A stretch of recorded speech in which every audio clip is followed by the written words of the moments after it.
Good afternoon. My name is Eric James, and this is my interpersonal communication project for Human Service Counseling 508.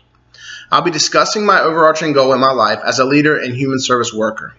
In addition, I will give a brief description of my background and behavioral blend and how it has influenced my communication style in both positive and negative ways. Communication barriers are a common theme in relationships of all kinds, and I'll be identifying some of those barriers that have caused me trouble throughout my interpersonal relationships. Many resources exist that provide strategic solutions to overcoming my barriers, and I will spend a moment discussing those as well. Of course, an action plan is needed to see my overarching goals become a reality, and I look forward to sharing my plan with you as well.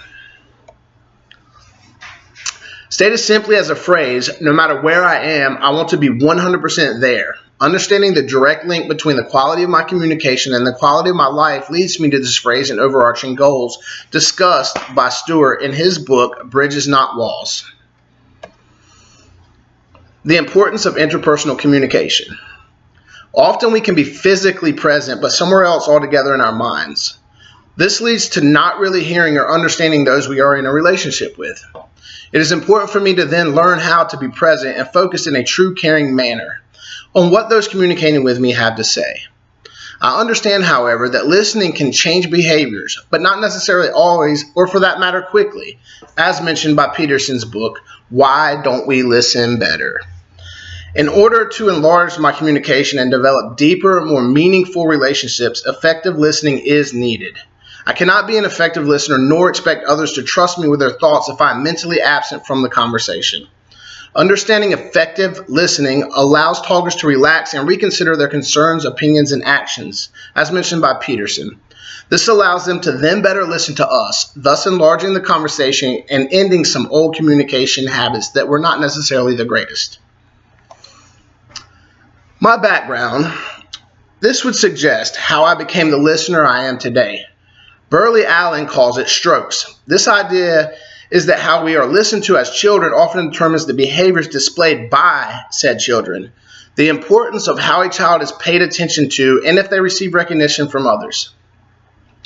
I was a child who received very critical words growing up. At the time, I saw it as my parents being mean or that I was never good enough for them. Feeling that way led me to have lower than normal self-esteem and always trying to be defiant, considering it didn't matter how hard I tried since I was never going to be good enough anyway. Maybe I was looking for attention, be it positive or negative, as mentioned by Clark in his book, Learning to Listen and Listening the Forgotten Skill. Oddly enough, at the same time, I could become very isolated and had no desire to be around people at all, either because I felt that no one saw things the way I did, or the fact that even if they did, they couldn't possibly understand the way things were for me.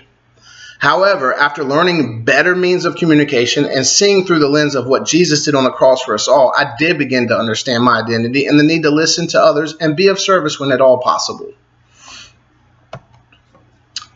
My behavioral blend. My Uniquely You report suggested I was a steady specialist in regards to what is expected of me, indicating people expect me to be more sensitive and submissive.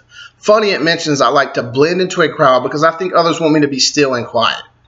I have a humble spirit and feel as if my purpose is to help others.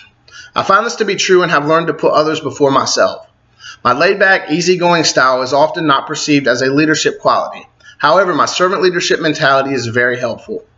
Being able to remain present in all areas of my relationship will help me become a better leader, thus helping my goal come to fruition. My behavioral blend continued. Moving on to this is me section of my Uniquely You report. I learned that I am a competent influencing specialist. This suggests I tend to be more passive but possess strong people skills. Having the ability to be both quiet and the life of the party allows me to influence and interact with others on many different levels. Preferring peace and harmony, I hope to listen more competently to completely understand in order to fully be available in my relationships, be it professional or business related. My communication style can be affected in relationship to both my background and behavioral blend. The key is understanding and being aware of my shortcomings and strengths. Awareness is crucial in remaining present and noticing where I am falling short in the pursuit of my goals. My communication barriers. Barriers in communication can ruin a relationship before it ever takes off. The lack of self-disclosure has often been a tough hurdle for me to overcome. I like to keep things bottled up, and this can cause issues in my interpersonal relationships, as mentioned by Stuart in his book, Why Don't We Listen Better? I'm sorry, that would be Bridges, Not Walls. Opening up has never been a strong suit of mine, but doing so could help us all understand. The human factor acknowledges that none of us knows the truth. None of us sees, hears, or thinks perfectly. We have each limited perspective affected by background baggage, experience, less than perfect eyesight, and faulty hearing. That, my friends, is Why Don't We Listen Better by James Peterson. The fact we can think way faster than we hear often keeps me distracted and not focused on the here and now, making communication very difficult for me. The need to remain present is evident in my interpersonal communication, as my tendency to think about the past or worry about the future will take hold. It is important to note, at times I can be obsessed with worrying about what others think about what I'm saying, that it becomes hard to carry on a valid conversation, and I look for a way out as soon as possible. There are many resources that can help me overcome and to eventually reach my goals. Finding ways to overcome my shortcomings and becoming a more effective communicator is very important.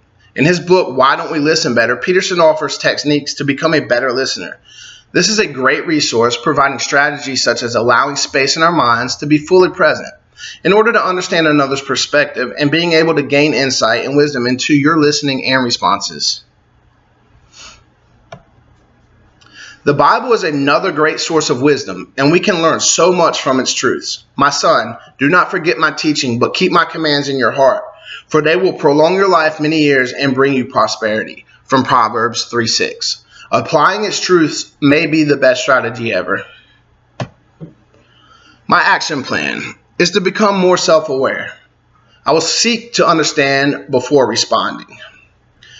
I will view relationships through the lens of the cross and the love Jesus showed us there.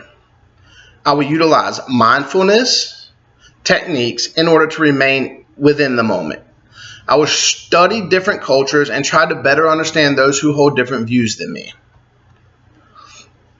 In concluding, I would like to state this quote by Roy T. Bennett that if we could just listen with curiosity, speak with honesty, act with integrity, the greatest problem with communication is we don't listen to understand. We listen to reply. When we listen with curiosity, we don't listen with intent to reply. We listen for what's behind the words.